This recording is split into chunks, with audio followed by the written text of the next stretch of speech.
Hello class. आज आप class 6 की एक्सरसाइज 7.1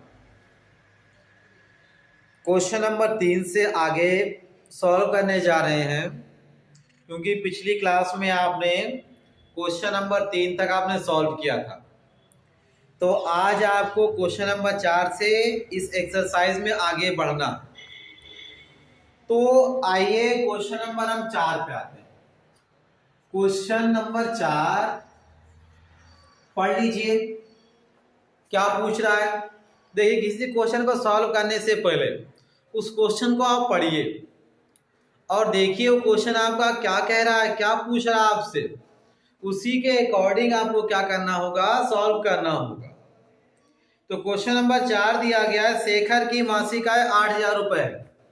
कोई शेखर है, उसकी मासिक आय दे रहा 8,000 रुपये, मतलब वो 8,000 रुपये महीना कमाता है शेखर, और वह उनमें से 6,500 रुपये खर्च कर दे रहा, और 8,000 में से वो 6,500 रुपये खर्च कर दिया। यानी भाई भोजन पे हुआ, मकान पे हुआ, साथ ही साथ बच्चों की पढ़ाई में, उनमें खर्च कर रहा है। तो अनुपात ज्ञात करना है, आपको अनुपात निकालना है। तो इस 4 वाले क्वेश्चन में 3 आपके क्वेश्चन और बने हुए हैं। पहला कह रहा है शेखर की आय और व्यय में। तो शेखर की आय और व्यय में आपको अनुपात निकालना है। तो आय भी मालूम है, व्यय भी मालूम है। चलिए सेकंड क्वेश्चन पे आइए, शेखर की आय और बचत में। तो बचत तो आपको निकालनी पड़ेगी, तो बचत निकाल लीजिए। 8,000 कमाता है, 6.5 खर्चा करता है, तो बचा कितना, 1,500 रुपये बच रहा है उसके पास। और थर्ड क्वेश्चन, शेखर के व्यय और बचत में। तो व्यय और बचत में भी अनुपात निकालने हैं। तो पहले हम लिख लें शेखर की मासिक आय है कितनी। तो शेखर की मासिक आय, शेखर की मासिक आय है 8,000 रुपए, यानी 8,000 रुपए वो महीना कमाता है। अब उसकी बचत कितनी है, लिख देंगे आप शेखर की बचत, शेखर की मासिक बचत, नहीं खर्च है आपका, सॉरी खर्च दिया गया ना। शेखर की मासिक खर्च, यानी कितना महीने वो खर्च कर दे रहा 8,000 में से। तो वो खर्च कर दे रहा कितने रुपए, 6,500 रुपए वो खर्च कर दे रहा है। अब आपको बता, अब देखिए आय मालूम होगी महीने कितने कमाता है, खर्च कितना करता है वो मालूम है, बचत निकाल लो। शेखर की मासिक बचत, तो हम क्या करेंगे, जितना कमाता है उसमें से माइनस कर देंगे जितना वो महीने का खर्च कर दे रहा है। तो जब घटाओगे तो कितना आएगा, 1,500 रुपए आ गया उसकी महीने की बचत। अब इसमें तीनों क्वेश्चन है वो निकाल लीजिए आप।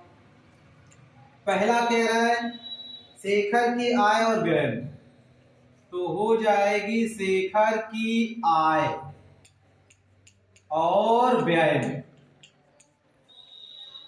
और व्यय में बराबर हो जाएगा। तो पहले आय है, आय बताइए कितनी है, 8,000 है, बटे कर देना। व्यय कितना बताइए, व्यय मतलब खर्च, खर्च कितना है 6,500।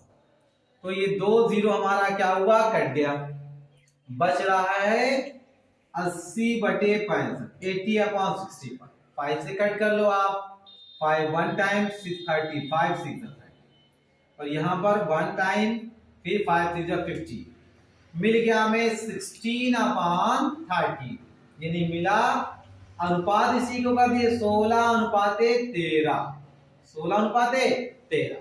तो ये आपकी मासिक आय और व्यय में आपने अनुपात निकाल लिया, 16 कितना मिल गया, 13 मिल गया। अब दूसरा आ जाओ, शेखर की आय और बचत में लिख देंगे शेखर की आय और बचत में, शेखर की आय और बचत में बना। तो शेखर की आय कितनी है, 8,000 है, और बचत कितनी उसकी है, 1,500 है, 1,500 करिएगा। फिर ये दोनों जीरो आपके कट जाएंगे, 80 बटे मिल गया 15, तो काट लेंगे 5 के 15, और एक बार जाएगा यहाँ पे 30, 5 छक्का 30, यानी 16 अनुपाते सीधे आप लिख दो 3, 16 अनुपाते 3। ये निकल गया शेखर की मासिक आय और बचत में आपने अनुपात निकाल लिया। अभी इसमें तीसरा भी है।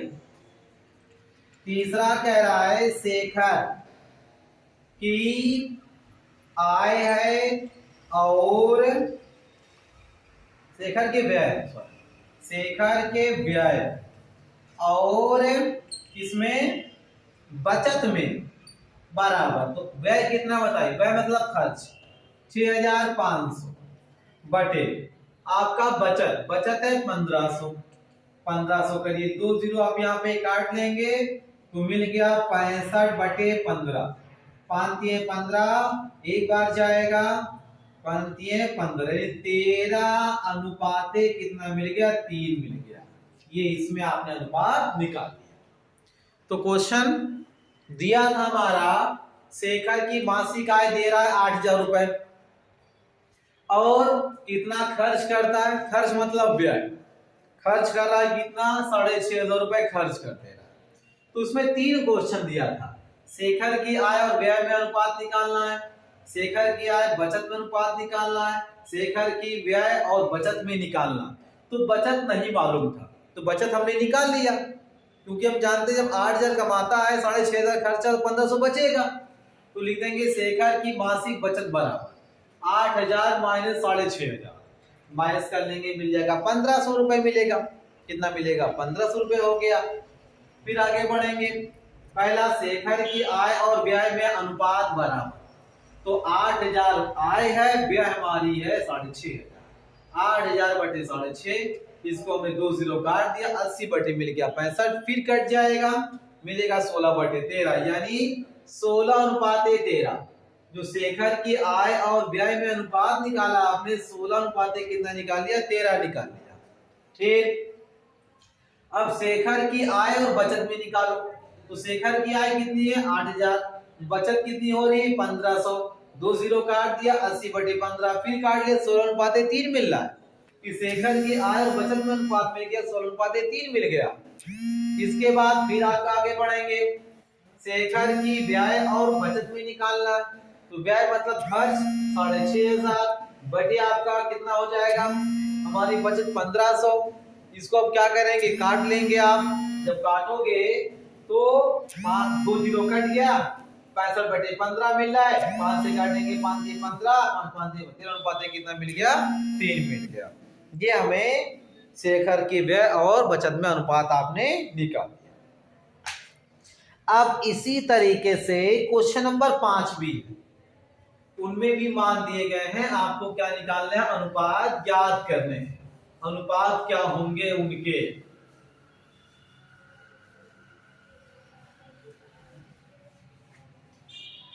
तो 5वां क्वेश्चन कह रहा है एक कक्षा में 80 बच्चे, कोई क्लास है, उस क्लास में टोटल जो आपके बच्चे लिए गए हैं वो 80 हैं, जिनमें 50 लड़के हैं और शेष लड़कियां हैं। उनमें से टोटल आपके 50 लड़के हैं और शेष लड़के हैं, 80 टोटल थे, जब 50 आपके लड़के हो जाएंगे तो 30 लड़कियां हो जाएंगी। अनुपात आपको ज्ञात करना है। अनुपात कह रहा है ये कि लड़के और लड़कियों की संख्या का अनुपात, वो अनुपात निकल जाएगा।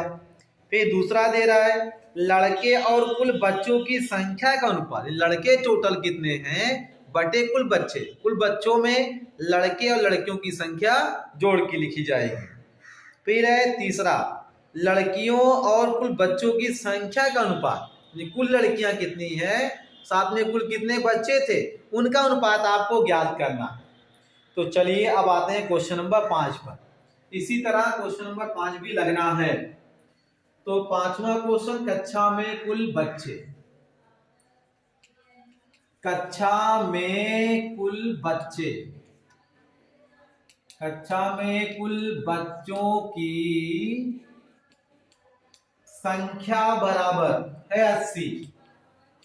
अब इनमें जो लड़के हैं, लड़कों की संख्या दी गई है, लड़कों की संख्या बराबर है 50। लड़कों की संख्या कितनी है? 50 है। इसके बाद क्या निकालोगे? लड़कियों की संख्या निकालोगे आप। तो लड़कियों की जो संख्या है वो आप 80 में से 50 माइनस कर दीजिएगा।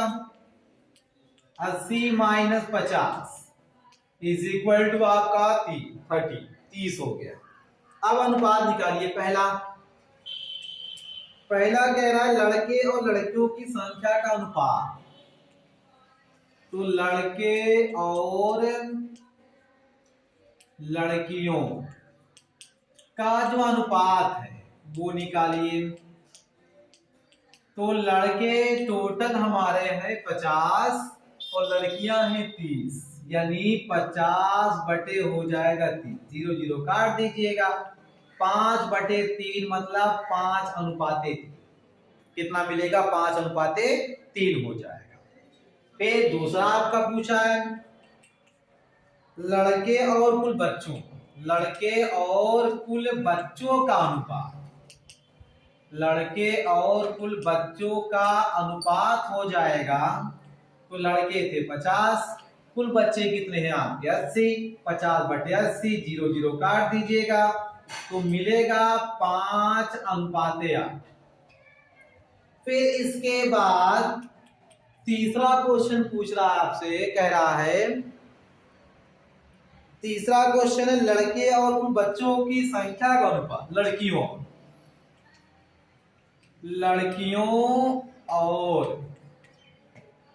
कुल बच्चों का अनुपात बराबर। तो लड़कियां टोटल है 30 और कुल बच्चे हैं 80।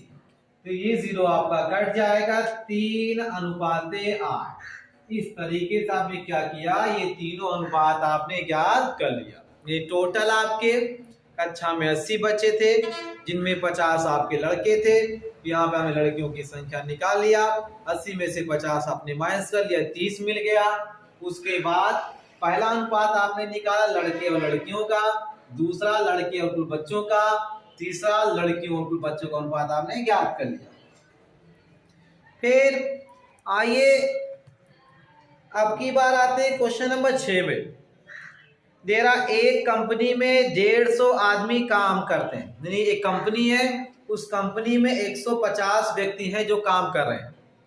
इनमें 80 पुरुष और शेष महिलाएं हैं। अनुपात ज्ञात कीजिए। देखिए तो कंपनी में टोटल है 150, तो लिख देंगे कंपनी में कुल व्यक्तियों की संख्या बराबर 150 और पुरुषों की संख्या है 80 कर लेंगे और वहां पे आप निकालेंगे महिलाएं को। तो 150 में से 80 माइनस कर लेंगे तो 70 महिलाएं हो जाएंगी। अनुपात निकालना है तो 3 इसमें भी क्वेश्चन बनाए गए। पहला है कि पुरुषों की संख्या का महिलाओं की संख्या से। जो पुरुषों की संख्या और महिलाओं की संख्या से अनुपात निकालना है। पुरुषों की संख्या 80 है, महिलाओं की कितनी है? 70 है। 80/70, 0 0 काट दीजिएगा, 8:7 हो जाएगा। फिर तीसरा दे रहा है पुरुषों की संख्या का कुल कार्यरत व्यक्तियों की संख्या से। तो जो पुरुषों की संख्या है और कुल कार्यरत, यानी पुरुषों की संख्या 80, कुल कार्यरत 150, 80/150 कर लीजिएगा, 0 काट करके लिख लीजिएगा उसको भी। फिर महिलाओं की संख्या का कुल कार्यरत व्यक्तियों की संख्या से। तो महिलाओं की संख्या 70 है और कार्यरत कितने आपकी टोटल है? 150, 70/150 कर लीजिएगा, काट के जो बचेगा आपका वो हो जाएगा उसका अनुपात। अब हम आते हैं क्वेश्चन नंबर 7 पर। देरा एक मेज की लंबाई 1.35 मीटर है, चौड़ाई 45 सेंटीमीटर है। मेज की लंबाई व उसकी चौड़ाई से अनुपात आपको निकालना है। तो मेज की लंबाई और चौड़ाई में अनुपात क्या है वो ज्ञात कर। इसमें देखिए ज्यादा क्वेश्चन में कुछ है नहीं। इसमें लंबाई को मीटर में दे दिया है, चौड़ाई को सेंटीमीटर में। तो जब भी ऐसे क्वेश्चन हो वो अलग अलग मात्रा का, तो दोनों को एक में करना होगा। या तो दोनों को मीटर में कर लो या दोनों को सेंटीमीटर में कर लो। तो आसान ये होता है कि जो बड़ा मात्रक होता है बड़े को छोटे में कन्वर्ट कर दो। मीटर सेंटीमीटर है तो मीटर हम जानते हैं, 1 मीटर बराबर 100 सेंटीमीटर, सीधे 100 सेंटीमीटर में ले आओ, तब अनुपात निकाल लेना। मेज की लंबाई दिया गया है, एक मेज की लंबाई बराबर है 1.35 मीटर। अब मेज की क्या दिया गया, चौड़ाई। मेज की जो चौड़ाई होगी वो दिया गया 45 सेंटीमीटर। तो 1 मीटर है 1 सेंटीमीटर, तो मीटर को हम बदल दे रहे हैं किसमें, सेंटीमीटर में बदल दे रहे हैं। तो हम जानते हैं 1 मीटर बराबर होता है 100 सेंटीमीटर, यानी 1.35 गुणे 100 कर लीजिए इसमें, तो मिल जाएगा 135 सेंटीमीटर। 2 0 दशमलव को हटा देगा। अब अनुपात निकालना है, लंबाई और चौड़ाई में अनुपात बराबर हो जाएगा कितना, तो लंबाई हमारी है 135, चौड़ाई है 45, इसे हम काट ले, 5 से कट जाएगा, 5 9 45, 5 से 5 गुना 10 बचा 3, 5 7 35। अब 9 से भी कट जाएगा, 9 3 27, यानी मिला कितना, 3/1। इसको आप लिख सकते हो 3:1 आप लिख सकते हैं। तो ये मेज की लंबाई और चौड़ाई में क्या निकल गया, अनुपात आपने ज्ञात कर लिया। क्या किया, देखिए मेज की लंबाई दिया था 1.35 मीटर और मेज की चौड़ाई दिया था 45 सेंटीमीटर। 1 मीटर में 1 सेंटीमीटर में, तो मीटर को आप सेंटीमीटर में आप बना लेंगे, तो 1.35 में गुणे 100 से कर लेंगे आप, तो ये मिलेगा 135 सेंटीमीटर। लंबाई चौड़ाई में अनुपात ज्ञात करना, तो लिख दिया लंबाई चौड़ाई में अनुपात बराबर, लंबाई 135, चौड़ाई आपकी 45, काट लिया आपने, तो ये पहले 5 से काटा, 5 9 45, 5 गुना 10 और बचा 3, 5 7 35, 9 से भी 27 कट जाएगा, काट दिया आपने, तो मिला 3/1, यानी मिल गया 3:1। ये लंबाई और चौड़ाई में अनुपात निकाल लिया। अब इसका एक लास्ट क्वेश्चन है, इस एक्सरसाइज का अंतिम क्वेश्चन दिया गया। एक कार्यालय प्रातः 9 बजे खुलकर साय 5:30 बजे बंद होता है। बीच में 30 मिनट का भोजनावकाश होता है। भोजनावकाश का कार्यालय खुले रहने के समय से क्या अनुपात आपका है, तो क्या करेंगे, तो उसको भी निकाल कर सेम ऐसे इसको भी सॉल्व कर लेंगे।